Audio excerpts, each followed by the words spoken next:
Friday, we're reading Tristan Strong Punches a Hole in the Sky by Kwame and Balio.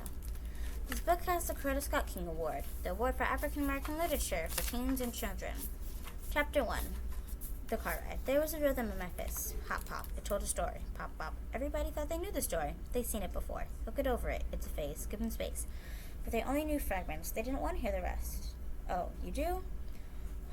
Well, what if I told you that I went to war with my dead best friend's glowing journal, or that I battled monsters big and small with powers I didn't know I had, with gods I didn't know existed? Would you believe me? No, you wouldn't. You got your own struggles. You don't want to hear about my struggles, right? Oh, you do? Well, I gotta warn you, it's a ride. So, buckle up, champ. Let me give you some truth, and I hope it returns back to me. Tristan, they're here. Pop. Mom's shout interrupted my groove. I stopped pummeling the small punching bag that had installed in my room and loosened the straps on my boxing gloves with my teeth. The gloves fell on the bed, and I dropped down next to them. Eddie's journal sat on my tiny desk in the opposite corner. Still glowing, still unopened since his mother had given it to me after the funeral 2 weeks ago. My room was so small I could have reached out and grabbed the leather book, but that would mean dealing with it. And who deals with their problems by choice? Not me. Tristan Strong, my dad yelled from down the hall. I hated that name. It made me appear to be something I'm not. My name should have been Tristan Coward or Tristan Failure or Tristan Fake. Maybe Tristan, how could you lose your first boxing match? Anything but Tristan Strong. Mom's soft footsteps echoed through our tiny apartment, and then knocking sounded on my door. Tristan, did you hear me? I cleared my throat. Yeah, I'm coming. The door opened and Mom peeked in. She was still wearing the Team Strong t-shirt from last night. I don't think any of us had gotten much sleep since we came back from my first bout. I stayed up nursing my pride, the only thing I really hurt. My little fan club, Mom, Dad, and my grandparents on Dad's side had tried to cheer me up, but I could see the disappointment written on everybody's faces.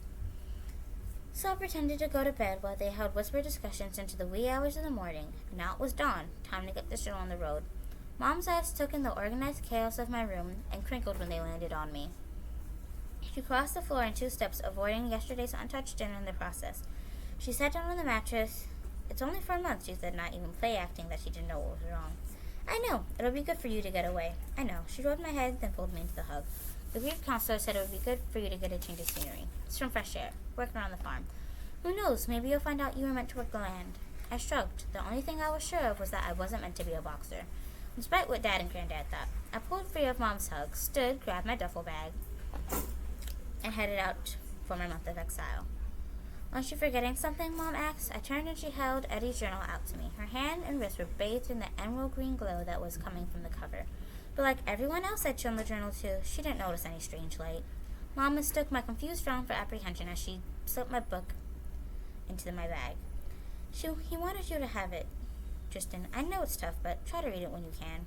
I didn't trust myself to speak, so I nodded and headed to the front door. The decision to ship me to Granddad and Nana Strong's farm in Alabama had been made without my input. Typical. My parents had talked about it a few times, but after Eddie's death and my third school fight in the final 2 weeks before summer break, I guess the time was right. At least I held my own in those school fights. Like in the ring last time, it was just my luck that my grandfather had been there to witness my humiliation. You outweighed that other kid by 7 pounds, Granddad said after the match in his rasp of a voice. He set the family name back by a decade. That's me, Tristan Disappointment, son of Alvin Reckonball Small. The best middleweight boxer to come out of Chicago in nearly 20 years. I had Dad's height and Granddad's chin, and boxing was supposed to run in my veins. I'd worn Granddad's old trunks, and Dad had worked in my corner. The Strong legacy was expected to take another leap forward during my first match. Instead, I got knocked on his butt twice. Look at him next time, was all Dad said. But I could tell he was let down, and that hurt almost as much as getting punched. An early summer heat wave greeted me with a blast of humidity as I left the apartment with my book bag over my shoulders and my duffel bag in hand. Thick gray clouds huddled in the distance, and I added that to the list of totally not ominous things. Glowing journal? Yep. Storm on the horizon? You betcha. Dad and Granddad stood at the curb while Nana, no one ever called her grandma, not if you wanted to eat, knitted in the car. Dad towered over his father, but you could see the family resemblance. Deep brown skin like mine, a wide jaw, a proud stance. I got my hair from my mom's side of the family, thankfully, because both strongmen had identical balding spots peeking through their short afros. Get him in the field, put him to work, Granddad was saying. That'll put some fire in his belly. Dad shrugged and said nothing. To be fair, no one did much talking when Granddad was around. That old man could yak a mile a minute. Nana saw me coming down the stairs and dropped her knitting, rushed out of the car. There he is. How you doing today? Are you sore from last night? She gave me a hug that muffled any answer and shooed Granddad to the side. Get the boys back, Walter. Alvin, she said, addressing my folder. We've got to hit the road before that thunderstorm hits. Granddad looked me up and down. Is that all you kids everywhere? I glanced down. Black Chuck Taylors with gray untied laces, looped khaki cargo shorts, and an even looser gray hoodie. That hoodie went with me everywhere. It had a picture of a flexed bicep on the back, inflated back ink.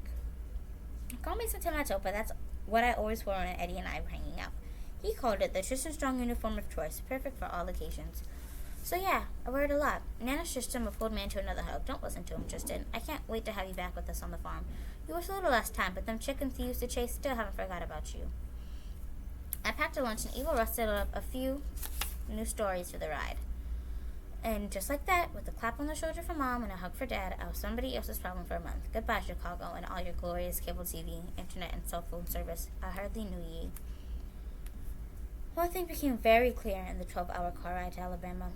I was never going to do this again. Never, ever. Sitting in an enclosed place with Granddad was like wiping your face with sandpaper. Painful, excruciating even. And you wonder why you ever thought it was a good idea. Oh, you think I'm playing? 2 minutes into the trip, when I was your age, I had a full-time job, and I'd already fought in 2 title fights. 3 hours in. Oh, you're hungry again? Did you bring any stopping for snacks money? 6 hours in. Man, I shouldn't have ate those leftover beans for breakfast. 8 hours in. Can't believe I drove all this way to see a strong boy fight so soft. That's your grandmother's side of the family. Ain't no strong ever looked like that in this thing. Why, I remember. Anyway, you get it. By the time we crossed the Alabama straight line, I was ready to claw my way into the trunk. I didn't know how Nana could just sit there and hum and knit for most of the day. But that's what she did. The Cadillac rumbled down a 2-lane highway, kicking up trails of dust and exhaust, a dented rocket ship, blasting through time in reverse to the future that Wi-Fi forgot. I put my earbud in somewhere back in Kentucky, but the battery on my phone had long since run out. I just kept them in so nobody would bother me. Nana kept knitting in the passenger seat, and Granddad tucked a finger on the steering wheel, humming along to a song only he could hear. Things seemed more or less calm except for one thing.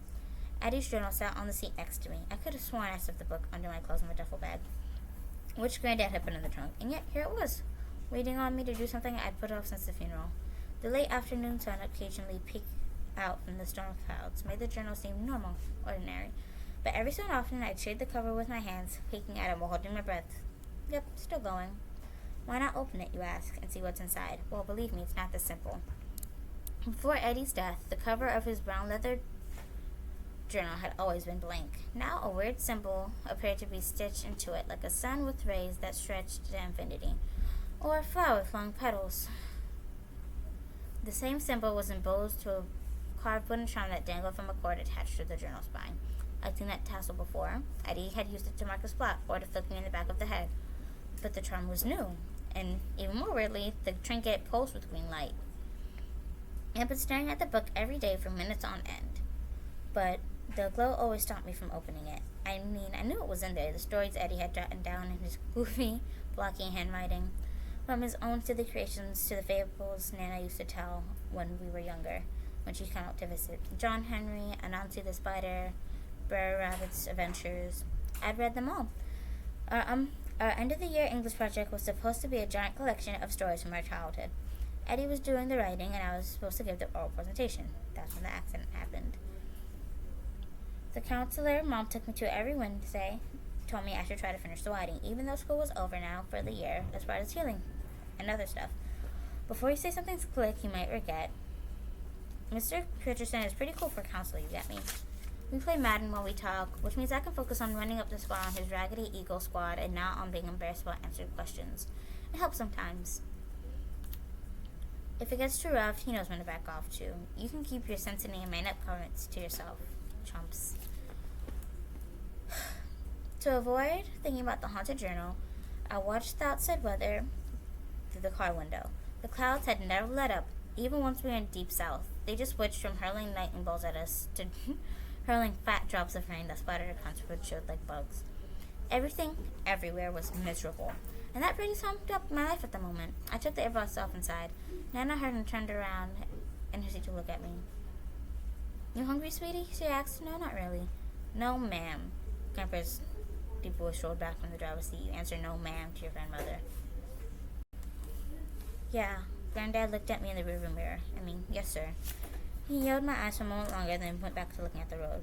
Well, Nana continued, turning around and picking up her knitting. Despite what your granddad said earlier, she gave him a glare. Let me know when you are. Mama told me that you haven't been eating much, and we're going to fix that. Don't you have some writing to do? That's what your counselor wants you to focus on. But I don't need no counselor. Grandpa rumbled. He needs to work. Ain't no time for moping when horses need feeding and fences need mending. Walter, Grandma scolded. He needs to. I know what he needs. I shook my head and stopped paying attention. After spending a day in the car with him, I realized that this is what they did. They argued, they laughed, they sang, they argued again, and they knitted. Well, Nana knitted. But there were two sides of the same old coin. With Granddad, everything was about work. Work, work, work. Bored? Here's more work. Finished working? Here's more work. You need someone to talk to? Obviously, that meant you didn't work hard enough. So you know what? Have a little bit more work.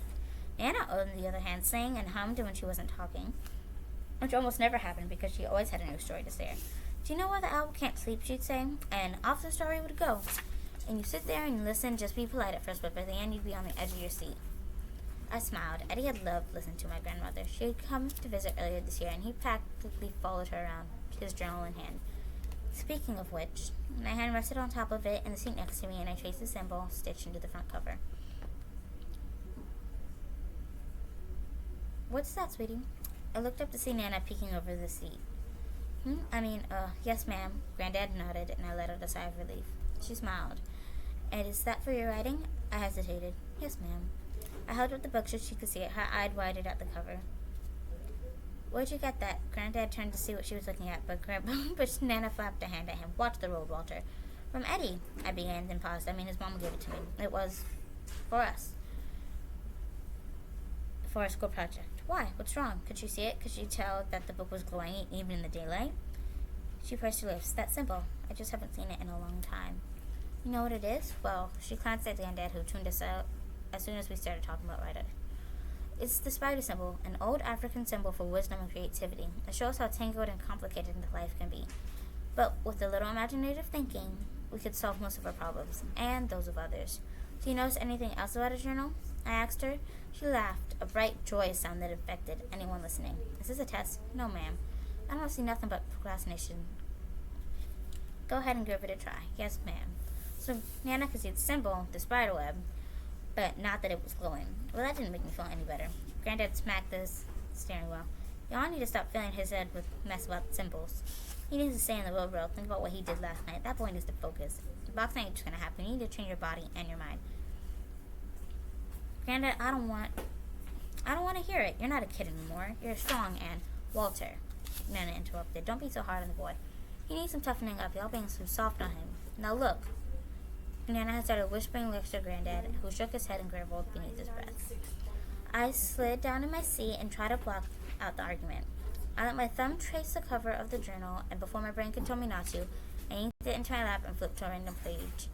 So what if it glowed? It was still a book, and reading it would be better than listening to any more of Granddad's insult, disguised as life lessons, or reliving that bus accident. Really, what could go wrong?